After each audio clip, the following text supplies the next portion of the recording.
There is this invisible cord that ties every one of us Freemasons to every other Freemason. And you recognize it when you see each other. You recognize it when you acknowledge each other. We've all done the exact same thing. We've all gone through the exact same experience. And because of that experience, we instantly have that connection.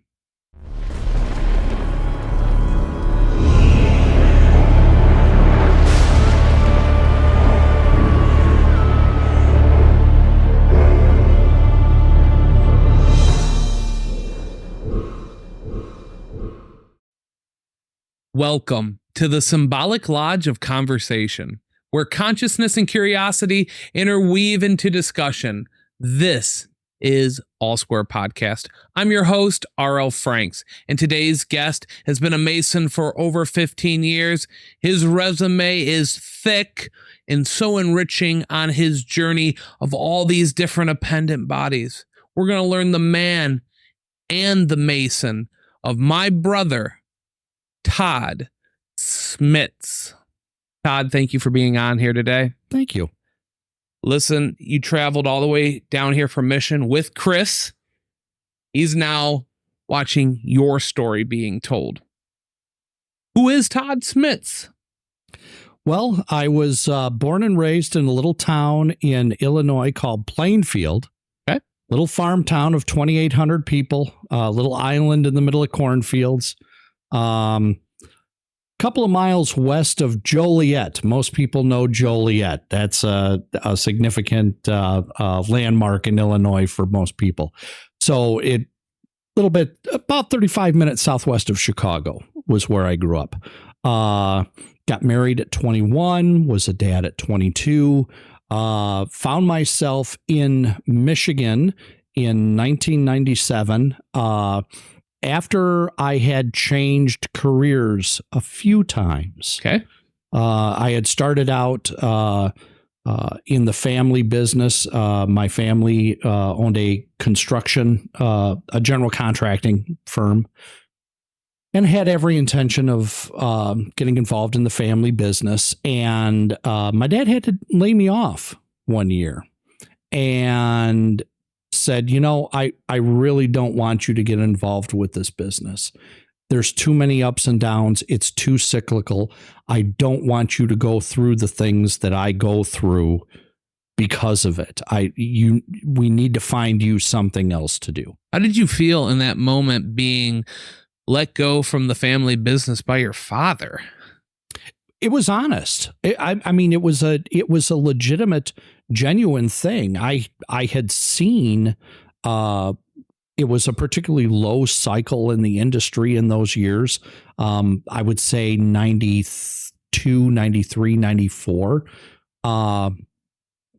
It wasn't going to be, I knew it was rough, and I knew it wasn't anything that was going to be sustainable. It was just a matter of when's that moment going to come. And you're how old at this time?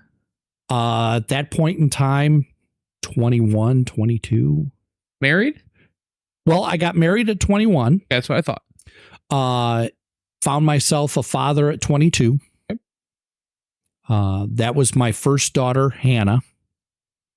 I decided at that point in time that I was going to go back to school. Mm-hmm. My brother-in-law at the time owned a tool and mold shop in St. Charles, Illinois. I had decided that maybe being a journeyman tool maker was up my alley because I'd experienced that craftsman's type attitude working in the construction business for my dad.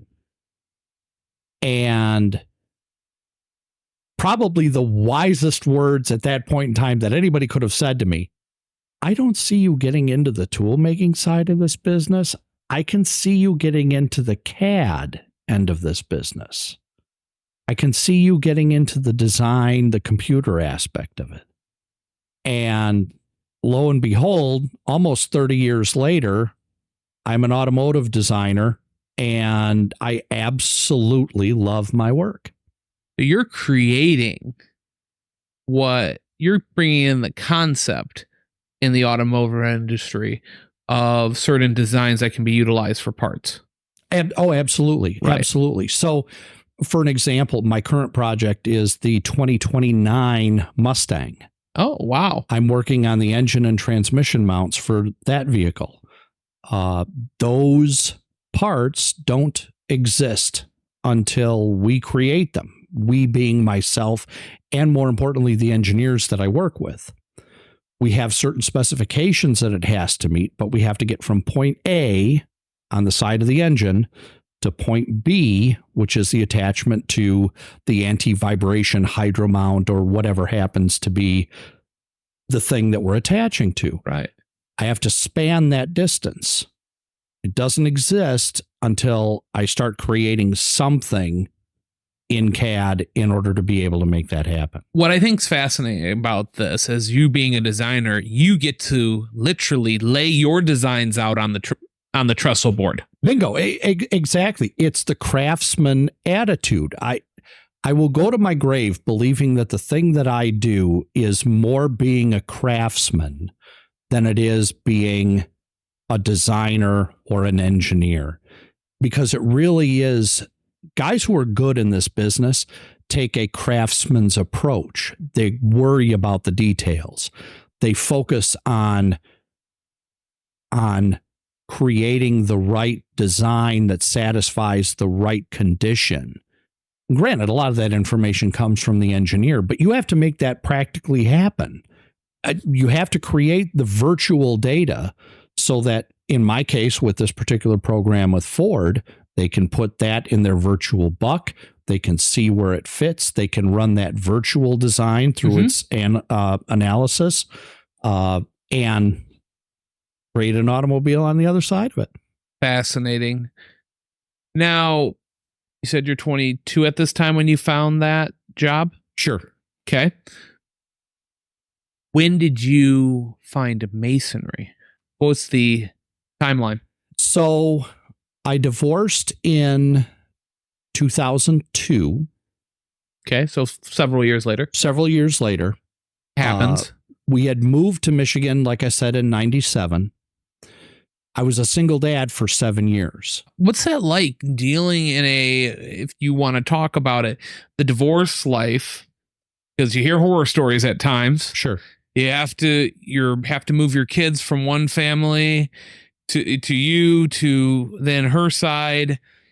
Again, you're in another state. You're not part of like the fraternity. What's that like, being a young man, having to be a modern man and raising a family? It wasn't easy. Sure. Wasn't easy at all. I had to learn lots of very hard lessons. But for 7 years, I was a single dad. Yeah. Originally, the girls were going to live with their mom in Illinois because, like I said, we were both from Illinois. Yep. And she relocated back there, and I stayed in Michigan. There were a lot of family dynamics there. There were a lot of. It was a very complex calculus that got us to that point. I don't regret any of it. Sure. I would happily go through it all again if I had to, because the most rewarding time in my life was also the hardest.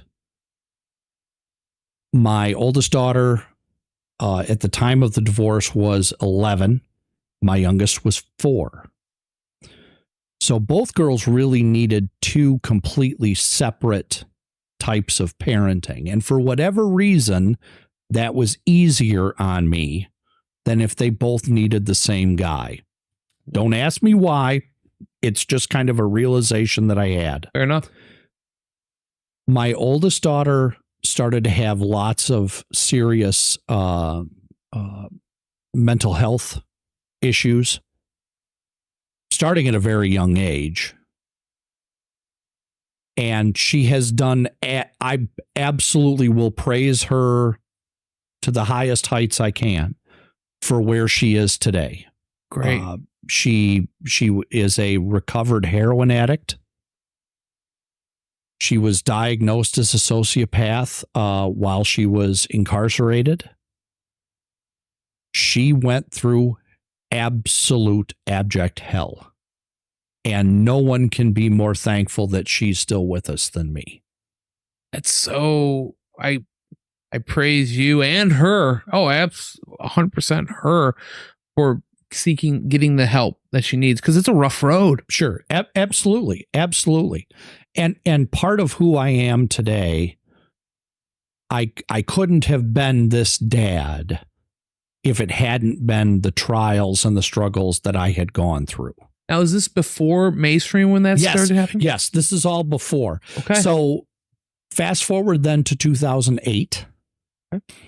So about 6 years now. How old are you? And let's see. Well, 2008, I would have been 40. Okay. Met my current wife. Beautiful, brilliant woman. I would walk over hot coals for that woman. She is, like I said before, she is absolutely worth her weight in platinum. She has put up with so much from me.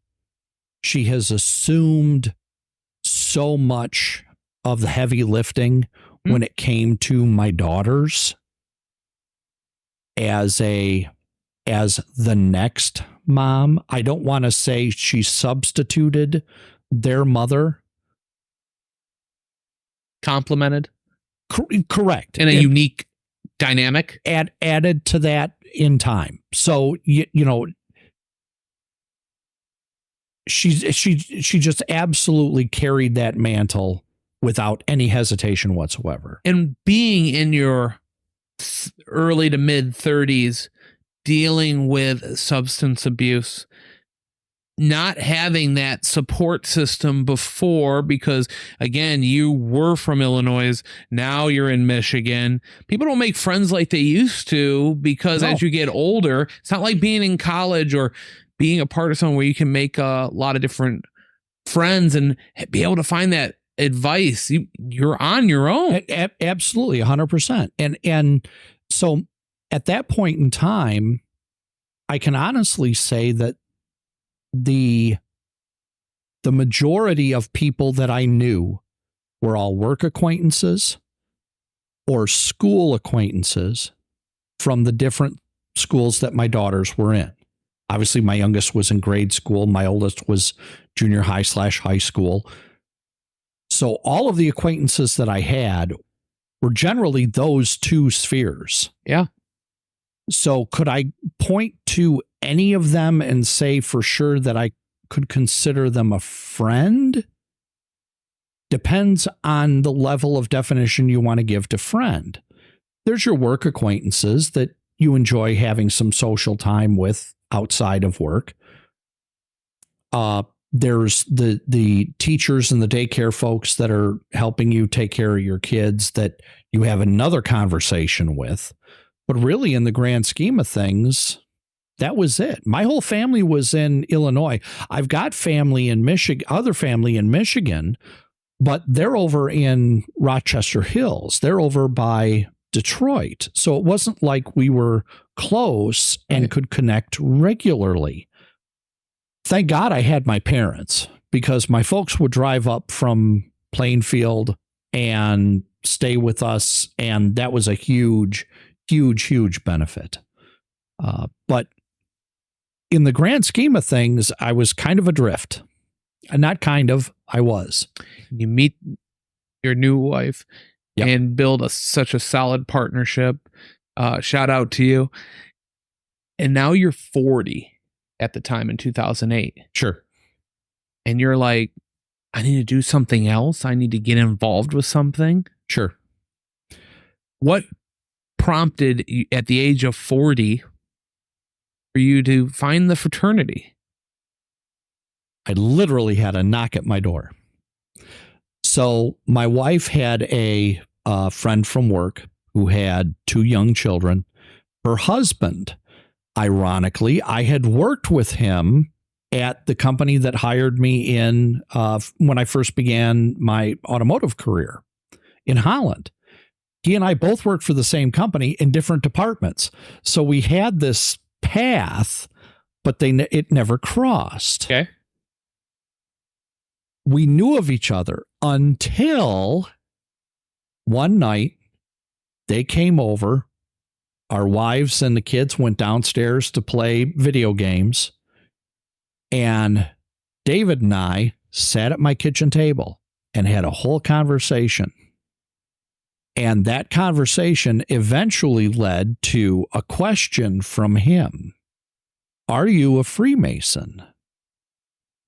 One out of everything in discussion you were having with him, why would that be posed to you? Because he thought I gave him a Masonic handshake. Okay. Because all I had done was mimic What the he did. handshake that he gave me. Because I catch myself doing that periodically, depending on how another man shakes my hand. You mimic. Sometimes, yeah, you'll find yourself kind of involuntarily doing that. The strong grip. I had done that. The soft grip. Right.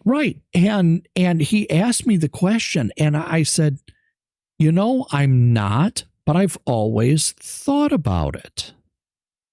And then that led to a whole discussion about my grandfather, who was in the Lions Club and very, very, very active. What is the Lions Club for people who might not know what it is? Well, it's another fraternal organization, focuses more or less on community involvement, community engagement. One of many that had cropped up of the, I don't mean to use the word and make it sound like it's a pejorative, but the animal fraternities. The elks, the eagles, the moose. Bingo. He got very involved in that. In fact, he was the founding secretary of the local club in Lockport, Illinois. And as a child, I remember going over to my grandparents' house, and the way you would enter the house, you walk down this hallway that all of his certificates from all of the work that he had done in the Lions Club were hanging in this hall. And I used to be fascinated with them when I was a kid. They're so ornate. They are. And I'm like, what is all this that Grandpa did? Well, my dad would describe it as, well, yeah, he had this thing that he did. He was away from home a lot, and it was a fraternity he was involved in. And so I didn't hear much about it. What's interesting about that is my grandfather was not a Mason, but he was part of the International Order of Odd Fellows. Oh. But he passed before I was born. And when I was looking into Masonry, I obviously asked my dad, and I said, was Grandpa a Mason? And he goes, no, he was part of a group called the Odd Fellows. And I said, well, Dad, what do you think of the Freemasons? He says, I don't know much about it, but I know people who are a part of it. And I think it's something you need to belong to. My dad's not going to lead me to a cult. So that's how I found it so interesting that, we had lineages in other fraternal organizations. Right. There you go. Synchronicities. My family has no connection to Freemasonry. None. I'm the first. Okay. I'm the first in the family, at least from what I can tell. So I had a little bit of that exposure that had been rattling around in my head. And my hobby is musicology. So I study classical music, specifically anything, a time period from around 1700 to 1900 is really where my focus is. But lately I have a very, very, very dear friend in South Africa who's been pushing me a little bit further and really educating me in contemporary classical music. Oh. He's a brilliant man. We have never met in person, which is the hardest thing because we are such dear friends. All we do is converse via our phones. How did you guys meet each other? A mutual friend who happened to be a Mason. Wow. So this other gentleman's not a Mason. No, he's not. Wants to be in the worst way and should be. He is absolutely a Mason. So he was in a Hebrew studies class with another brother from Coloma, Michigan, from down that way. And this brother told him, I have a friend that you need to talk to because he's into musicology and classical music, and the two of you would probably get along great. That's absolutely what happened. We talk almost daily.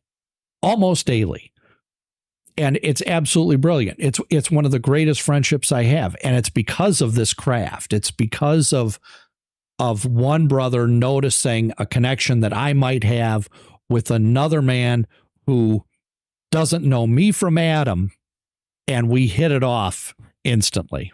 How often does that happen to you when you walk into maybe a new lodge that you've never been before, and when you walk in there, you just start talking and you just feel like this is home? Every time. Every stinking time. It happens. There is, you can't put your finger on it. You can't quantify it with words, but there is this invisible cord that ties every one of us Freemasons to every other Freemason. And you recognize it when you see each other. You recognize it when you acknowledge each other. We've all done the exact same thing. We've all gone through the exact same experience. And because of that experience, we instantly have that connection. Well said. So you meet this guy, you join a lodge. Yes. So I was an absolute cold call to my lodge. Absolutely cold call. No one knew me from Adam. How'd that make you feel? Nervous? A little tense? I didn't know what to expect because I had read about the fraternity in the lives of different composers that I was studying. Mozart, Vranitzky, Sousa, Louis Moreau Gottschalk, all these different composers that I knew were Masons. Franz Liszt, all these composers that I knew were Masons. I kept running into that quality in their biographies. And I knew it was something extraordinary. I knew it had to be something special because these men wouldn't have been involved with it if it wasn't something special. Fair point. So, but I just had been bumping my nose into it. Things like Mozart's Die Zauberflöte, the magic flute, being a Masonic illusory opera. Why? Well, I didn't know. How would I know? I would have to read about somebody else telling me that it's got this Masonic allusion to it, but I don't know what that is. So I would see these things in my studies, and then sitting at my kitchen table, when David brought this stuff up, things started to click for me. And I'm like, maybe this is the time. So I knew he was a Mason in Grand Rapids.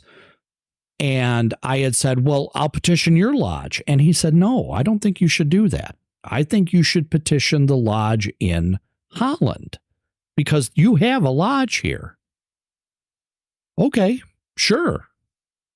And I was green enough that I went through the phone book, because at that time we still had a phone book, found the number for the lodge, called the lodge, left a voicemail, got a call from the secretary. And it was a brilliant, brilliant man, Bruce Terhar. Bruce Terhar was master of that lodge before I was born. Okay. I didn't know it at the time. But he was one of the most impactful Masons in the early part of my career. So I had several conversations with him on the phone to prepare me for my entered apprentice degree. And he sent me a petition, filled it out, sent it back, had an investigation. They came to my house. Unfortunately, my wife wasn't home at the time, but Lori knew what I was doing. She knew what was going on. I kept her in the loop on everything. How did she feel about it? Did she have any experience with Masonry? None. Okay. No one in either family had any, either mine or hers, had any experience with a fraternity like this. So I think, I can't speak for her 100%, but I would say that she went into it with an open mind. Good. Maybe this would be a good thing because she saw that I was getting pretty interested in maybe trying this thing out. So I petitioned the lodge. And that night when I took my EA degree, I got to meet one of my dearest friends for the very first time, our senior deacon at the time, worshipful brother Paul Malice. That man is one of my absolute dearest friends in the fraternity. Just hit it right off. And always will be, because he was my senior deacon for my EA degree. There, if you're ever fortunate enough to be a senior deacon and you're conducting that new initiate into the lodge, you have an extraordinary opportunity. How so? Because you are going to be the very first brother that initiate interacts with, going through their degree, being... Obviously, you're hoodwinked. Means blindfold. So you can't see the room. Yeah. You're deprived of one sense in order to heighten the others. That's the way I look at it. Yeah. So you're deprived of your sight, not only because there are certain things that in the craft that the profane world just wouldn't understand. So it's not necessary for them to see. It's not because it's hidden because it's a secret. It's hidden because you wouldn't understand it. So why bother? There's a level of trust, wouldn't you say? Right. Exactly. 100%. So you're being led into this room and you can't see, but the whole time he's telling you exactly what's going on. Being a guide, would you say that would be the correct word 100%, for it? 100%. Yeah, absolutely. Absolutely. And it's a profound experience. And when you can make that connection between you as the initiate or you as the senior deacon, in whichever capacity you are, that's a golden opportunity. That is just a golden opportunity. Unfortunately, it's an opportunity I never had because I never got to sit as senior deacon in my lodge. You had to skip a chair? I skipped many chairs. So I joined the lodge. I become a Master Mason on July 11 of 2009. The now secretary of the lodge, now I know him as the secretary of the lodge, Bruce Terhar, pulls me aside about 7 months after I became a Master Mason. How would you feel about being my assistant secretary? Big job. Very big. Even if it's an assistant secretary. And I had no idea what the hell I was getting into. And I said, sure, I'm game. What do you need me to do? Well, all I need you to do for now is I'm going to be gone at our next regular, when we have our next regular. I need you to sit at the secretary's desk and take minutes. How's that ability for you? It's not with me. It does not come easy. The dictation, much like one of those or not lawyers, when you're in court and you have the person who's dictation. Yeah. Pretty much exactly that. So you have to pay attention to every minute that passes in the lodge room. If you're good in that job, you can, and I shouldn't grade people this way, but at least this is the way it seemed to me. If you can keep track of every minute that passes in that lodge meeting, you can do great as a secretary. And so that's what I did. I just made sure that I watched everything that went on, and I followed everything that Bruce did. I replicated everything he did. And finally in 2011, so now we're talking just 2 years later, I'm elected as secretary of the lodge. So now I have the job in total. I consider them a rare breed in the fraternity. A great secretary. Yes, I would agree with that. Not for everybody. Right. And it doesn't mean they're better than anybody. Nope. It doesn't mean that there's a superiority there or anything like that. It just means you have a different talent set that you can bring to the craft, that you can bring to that lodge. You're bringing a sense of organization in here. Right. So it's not in disharmony. Right. Right. Which is exactly why I think all of that time that I spent as a single parent, all of that time that I spent learning an industry that I didn't get a college education in to be able to perform well, I hope, all of that aided in my organizational skills that I could bring to the lodge. So 5 years later, there ends up being a hole in the line at senior warden. And several past masters, several very close brothers were like, this is your time. If you want to sit as worshipful master, now is the time for you to get in the line. What's that like getting into that kind of leadership? Have you had previous experience in your life of being a leader other than being a father? No, and that's just it. You know, when you're a design engineer, you're part of a collaborative effort, but you're not the leader of it. Okay. I mean, you might be a leader in the aspect of the different things that are specific to the task that you've got to perform. Right.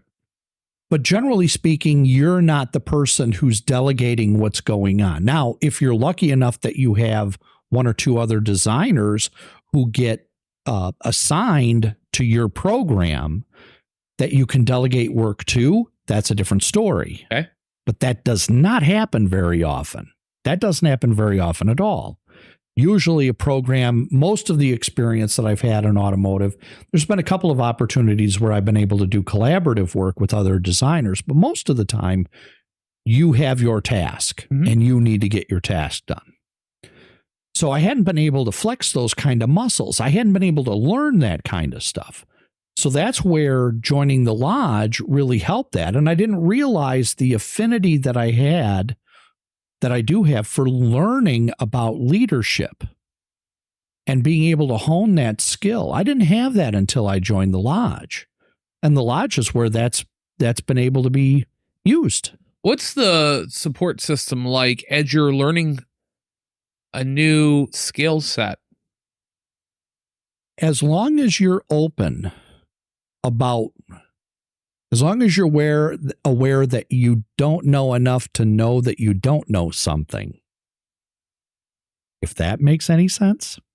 I'm processing it. Think about it for a minute. If you know enough to know that you don't know,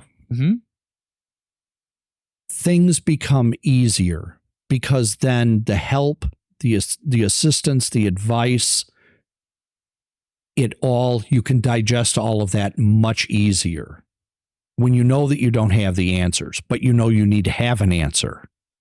How do I go about getting that? Who are the people I need to talk to? What advice do I need to seek? Right. So in my case, my first foray into the officer line in lodge, aside from secretary, is senior warden. Number 2 from the head of the lodge, which would be the worshipful master. Right. Because that's where the opening was. And is it like it in Michigan where you have to sit as a junior or senior warden before you can assume worshipful master? Correct. Yes. Okay. Just like that absolutely. In Ohio. Yep. And my first year was as worshipful master was great. I had a great time. I had the support of every brother in the lodge, because they knew that kind of behind the curtain, I was still helping out with a lot of those secretarial responsibilities. Absolutely. Because that was the job that I had. And again, my dear friend, worshipful brother Paul, he stepped in and helped cover things for me so that I could do that. So, you know, he not only was that first brother that I met when I walked into the lodge, he was right there beside me, helping me out to be able to take this opportunity to sit in the West and then sit in the East, which I normally wouldn't have been able to take, because that secretary's job, once you have it, you have it. So let's talk about as master of the lodge. What's that year like? Fast. Yes, that's a good word. It is fast. One of the things that And I've sat in the East a second time. In fact, I just got out of the East. I was in the East for my second time this past year. Okay.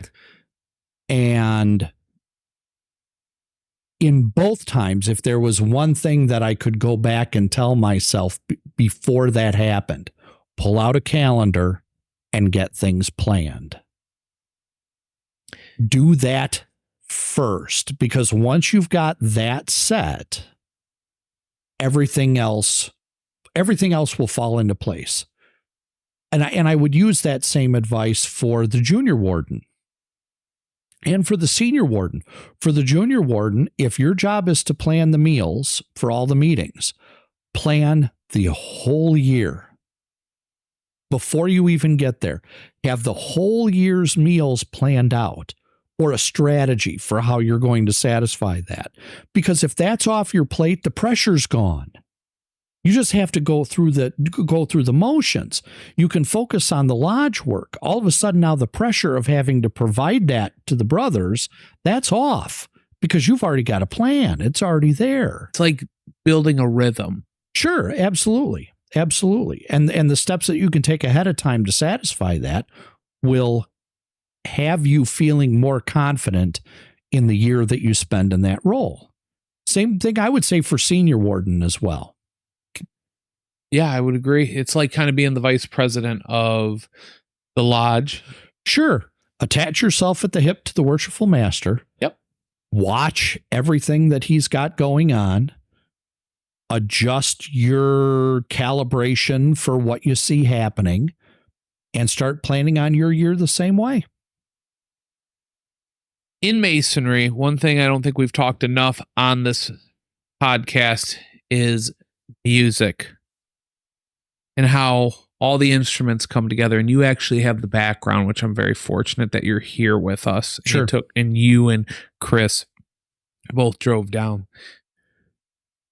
When you were getting involved in this fraternity, what was your take on the enforcement of music being played into the ritual work and into the teachings of Freemasonry? There was none. Really? When I got involved in the craft, my first experience with music in the craft was when I joined the Scottish Rite. Which is, for people that don't know, is a pendant body in Freemasonry. And it's a body that has so much more in teaching. And then sometimes referred to as the University of Freemasonry. Yeah. I want to hear your take to tell our audience, what is the Scottish Rite? Sure. So just to go back and touch briefly on the music aspect with Scottish Rite, we've got a brilliant pipe organ in our amphitheater. Very nice. And so organ accompaniment in all of the degree work blew my mind. And that was when I learned that music plays a huge role, can play a very significant role in the experience of our ritual work in the craft. It really elevates it to another plane. Oh, it does. Absolutely. Absolutely.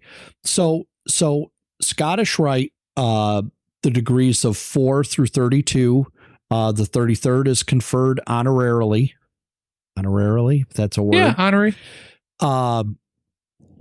We typically refer to that as the University of Freemasonry because there are a series of degrees that reflect many of the core values that the fraternity espouses naturally anyway. These degrees amplify all of those core values. But how are they portrayed, Todd? In a brilliant way that is completely different than what we do in the York Rite. So the York Rite system follows the Blue Lodge system very closely. And for those that might not understand, what would you consider the Blue Lodge system? That's the initiate being directly plugged into the degree work. Mm-hmm. The degree work happens around you. you walk through, you circumambulate the lodge, you circumambulate the chapter, you circumambulate the council. There's many similarities in the way those degrees are presented. Scottish Rite is completely different. Scottish Rite is a pageant. Scottish Rite is stage production. It's elaborate costumes. It's elaborate sets. It's makeup. It's wigs. It's these robes that, if you're fortunate enough to have them, that are 100 years old, and that men have been wearing for decades and decades and decades, and that history it just seeps into all of that. And the degrees are presented in a play format, like you would be seeing a play in a theater. It is theater. And those degrees can be presented in any particular order with the way the Northern Masonic jurisdiction is structured now. And for those of you that don't know what the Northern Masonic jurisdiction is, just to jump in on that, with Scottish Rite Freemasonry, there's two jurisdictions. There's the Northern Masonic jurisdiction, which deals with the Gorgas degrees, and then there's the Southern jurisdiction, which deals with Albert Pike degrees. There's 15 states associated with the Northern Masonic jurisdiction. They both, and all the other states and parts of the world, all are a part of the Southern jurisdiction. Yeah, they're theatrical, allegorical degrees that really can resonate with you. Absolutely. It's storytelling. Yes. And something that we've been doing since the dawn of time, being tribal people. Sure. And what was your first take witnessing these degrees, understanding allegories as well as symbolism? Well, in that initial experience, I felt like I was experiencing the second part of the Master Mason degree again. Okay. I felt like, but I was watching it from a distance instead of experiencing that personally. I was sitting back and watching that from a distance.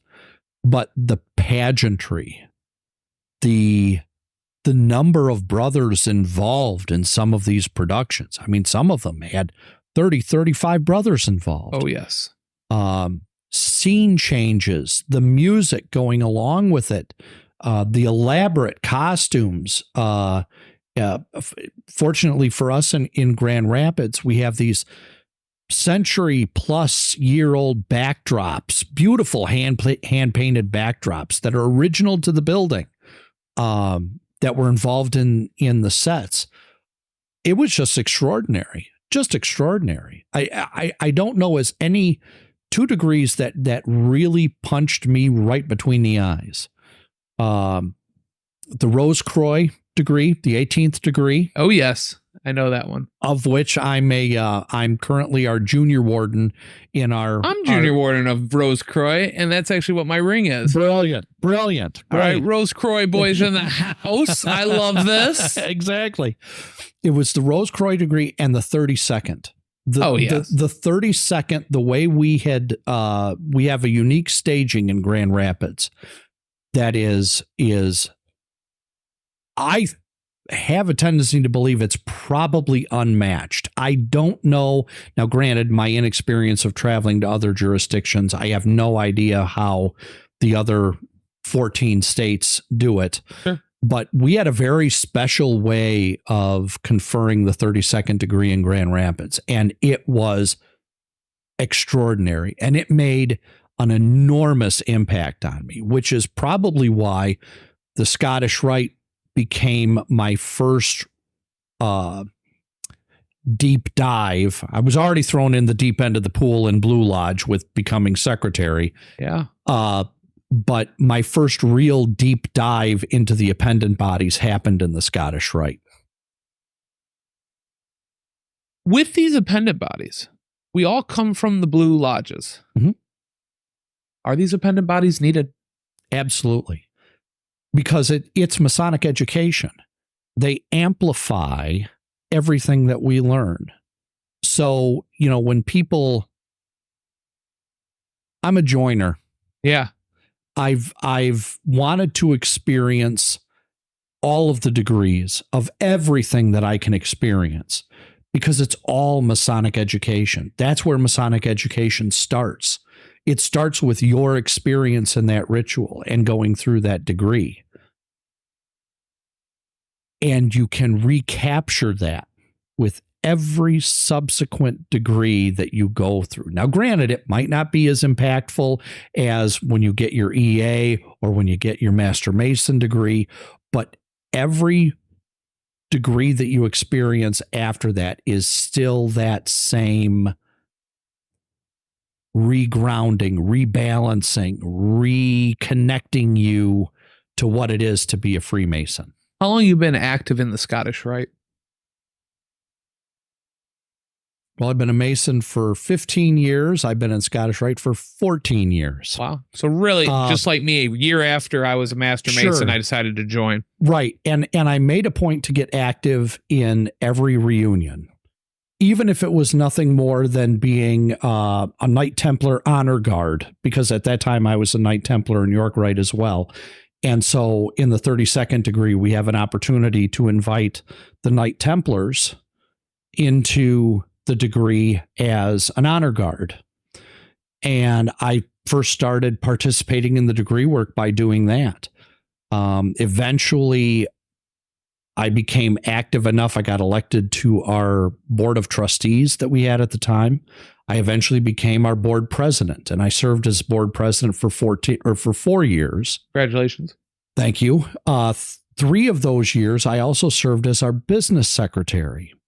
So we had some financial difficulties, and we weren't able to keep an executive secretary on staff paid.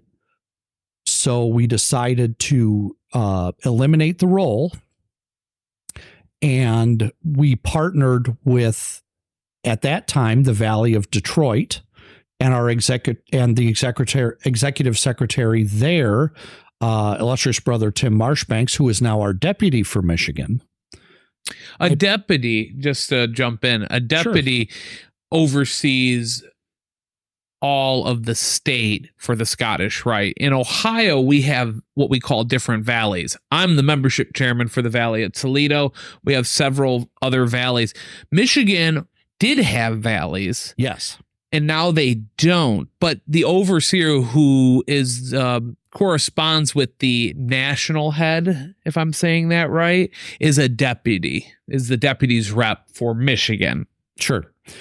And the deputy for the state represents the sovereign grand commander. Who is what? Who is illustrious brother Walt Wheeler, also from Grand Rapids. But what is a sovereign? Sovereign Grand Commander is, I've had this discussion before with other Scottish Rite brothers. It's probably as close to royalty in the fraternity as anything can get, if you think about it. Royalty? I would say it's an immensely honorable role, and you have to consider too that there is no national leader in Freemasonry, right? Right. There are 50 separate jurisdictions of the 50 states of the country. Every state is its own jurisdiction, and there is no one body that oversees all of that. But we have 2 sovereign grand commanders, one in the northern jurisdiction, one in the southern jurisdiction. And it seems to me that those 2 illustrious brothers are as close to national leadership as the fraternity gets. I would agree. It's an extraordinary role, and I have to give those men a great deal of credit, because they are the face of the organization for the time that they serve. How long do they serve? Well, there's usually a time limit. There's usually an age limit to that. If you're fortunate enough, you can serve 10 years. I believe that's the limit on that. But there's also an age limit component to leadership in Scottish Rite at that level. And depending on when you reach that, you may get age limited out. I shouldn't say term limited. You would get age limited out before that 10-year period would be over with. Yep. So it goes membership, officers, board. Then there's a deputy's rep who oversees your valley of your organization. This is how Ohio's done. Then there is a deputy who oversees the whole state that corresponds with the deputy's rep. Then there is a Supreme Council of the Northern and the Southern that have officers in it. And then the overseer of those would be the Sovereign Grand Commander. Right. And also in that mix too are the active members of Supreme Council. So typically the way the order works is that the actives are selected from among the deputy's representatives. So the deputy for that state will select a representative for each valley that will be responsible for working directly with him. Communications is a big part of that, but there's administrative roles that they can play too. And then from the deputy's representatives, as they cycle in and out of being active members of the Supreme Council, the active members are chosen from the deputy's representatives. And I want to congratulate you. You have received a call for one of the highest honors that can be bestowed to a Mason, which is you are considered a 33rd elect. Mm-hmm. And you will receive that in Indianapolis this year with me. Absolutely. And I am so looking forward to it. And I cannot understand why I'm receiving it. I have absolutely no earthly clue why, because in my mind, I've the work and the labor for the craft has been so rewarding and the thing that I love to do that never in a million years would I have thought that I would have been worthy of that honor. That goes to other guys as far as I'm concerned. That's other brothers. That's not Todd. It goes to anybody else, but it doesn't go to me. I'm just doing the work. I'm just sitting back here trying to do my part, trying to make the craft the best experience it can be for my brothers. But that's just it. Being a workhorse, being an example. I myself, at 33, about to be 35 next month, receiving that phone call from men who I respect and look up to. I won't give away what is said when you get that call, but you sit there and you just feel like, I don't know why I'm getting this call right now. I'm just doing what I love. And I'm just trying to provide that experience for everybody else who's involved. Exactly. That's exactly it.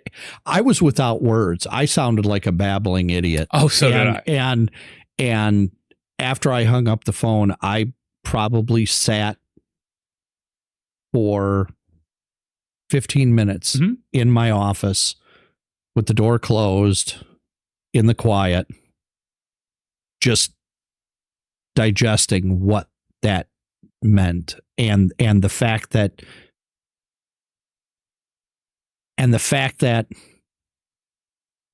the work that I had been putting in was seen, right, for what it is. Yeah. You know, it's just such a moving moment. It is. And I'll never forget that phone call. I will never forget that phone call. And all of our, I have to say this part. Sure. The Sovereign Grand Commander called me. Wow. Because he's a Michigan Mason. He's a Grand Rapids Mason. He serves, he's the chairman of our jurisprudence committee, which I serve with him. Walt is an amazing guy. He has done so much for the craft, and now he's in this position. When my phone rang and I saw it was him, I thought it was business. I thought it was about the business of the fraternity. I thought it was about something completely different than what it was. He answers the phone. I answer the phone, and he gives me the news. And in the background, I can hear our deputy, Tim Marshbanks, and our actives, Jake Harrinan and Rick Tonda. And they're there too. And it left me speechless. Like I said, I sounded like a babbling idiot. I will tell my story real quick. So me and Michael 2 years ago took the week off to go get cigars and drinks at our local cigar shop, just unwinding from all the success we were having at All Square. Because we would have typically been recording that night. Sure. And we just said, you know what? We're going to take a week. He's about to move. And we have fun, and we're just going over things for All Square and bringing up different ideas. Anyway, we bid our dues, and I'm driving, and I get a phone call from a man who has been just a great advisor for you. Here's a crazier story. He was a former Franciscan monk for 10 years, leaves the monastery, gets married, has kids, and started in environmental service work, custodial work, becoming the head over our university in our area. Fast forward, he's in, and he's very active in the youth organization, DMLA. Works up there, builds these boys into men, and gives them the leadership ability. Man I respect so much. His name is illustrious Theodore Korn, and he was a 33rd who really gave me always the wise counsel. And one thing he always said about me is, he never liked that whole mentorship, but what he said was, you do things because you love what you do and you're excited to do it, and it's always been within you. Right. So I get active in this body of Masonry, which I love dearly, and I become membership chairman. I work very closely with our deputies rep. He's a great guy, Trent Dominique, and they're off doing their 33rds. I'm getting ready to plan for like the upcoming reunions and stuff. Just had a cigar, and I'm driving home, and Ted calls me. Ted starts giving me the business and starts going on me. What are you doing? And I'm like, what are you talking about? He said, you're our depth's best and all this stuff. And I heard laughing in the background. And I said, wait, they're at the annual meeting for the third. No way. And then the dep rep says, you and I need to have a conversation, and that's going to take place in Indianapolis in 2025, where you are going to you will be elevated to become a 33rd. I'm 33, getting a phone call to an honor. I don't feel that I deserve it, and I just love what I do. Yeah. And that's the beauty of being just a workhorse, being a passionate Mason. There's so many guys who want it, and they try to politic for it, and they don't get it, and they're distraught, and they go away. But there's so many levels of leadership's an example by getting that. That's not something you can politic for. That is something that shows a testimonial that you are making a difference in the fraternity. And some men never get that. And there has been men who have passed who probably have deserved it, but for one reason or another, they never did. So it's an honor to have my brother here and hearing your story. Now, you mentioned jurisprudence. Do you want to talk a little bit about that? Sure. Well, this is my first year on our Grand Lodge Jurisprudence Committee. What's the role of that responsibility? We are the legal advisors to the Grand Master. Okay.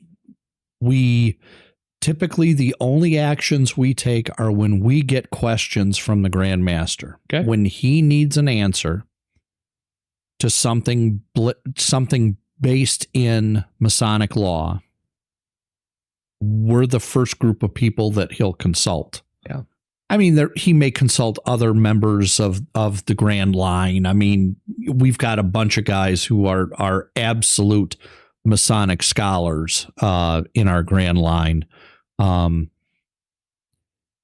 typically the jurisprudence committee is there to make sure that to help the Grand Master get through his year doing the right things. Because as we can see going on with other jurisdictions, just because you have the authority to do anything you want doesn't necessarily mean you should. Right.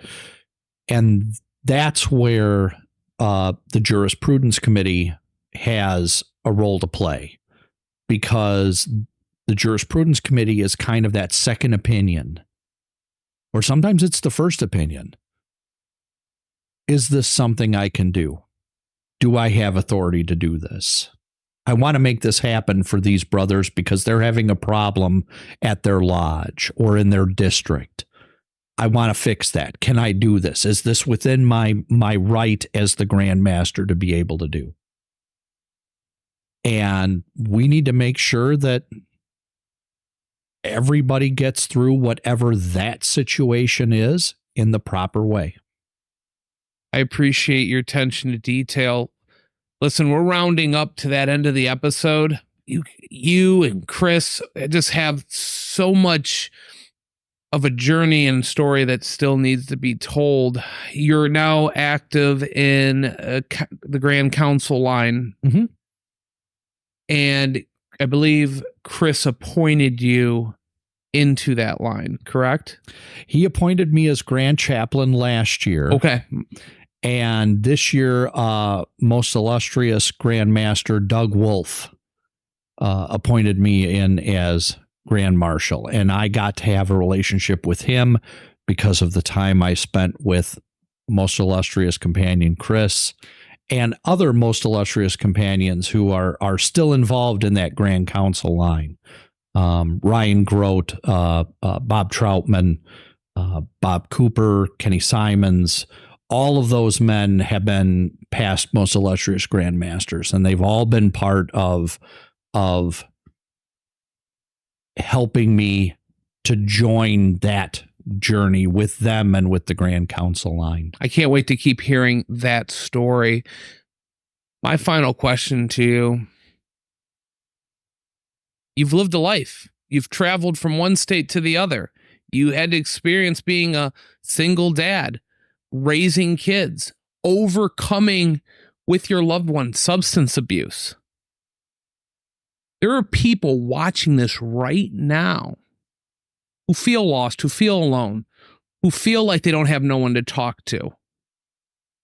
What is your piece of advice for them who are searching for some sort of direction, some sort of foundation to build upon and work on themselves? Be open. Be open. Be willing to be vulnerable. Be willing to accept advice from directions and avenues that you wouldn't normally seek it. Give things an opportunity. Be willing to go with the flow. And it all sounds cliche. It all sounds terribly cliche. Yet it's true.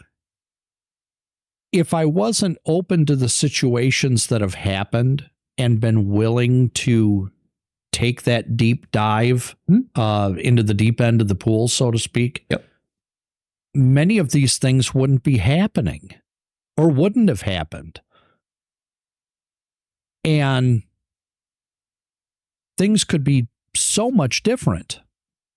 But you really have to let yourself be vulnerable, be willing to take a risk, be willing to stick your neck out, be willing to kind of play around with doing something that isn't in your wheelhouse, that isn't in your comfort zone, be willing to be stressed a little bit. Be willing to be scared a little bit. Because you will benefit on the other side. You'll be surprised what's waiting for you on the other side of all of that. A bunch of friends you haven't met yet. Absolutely. Absolutely. That's my brother, Todd Schmitz. I'm R.L. Franks, and you are all square. Thank you, Todd. My pleasure.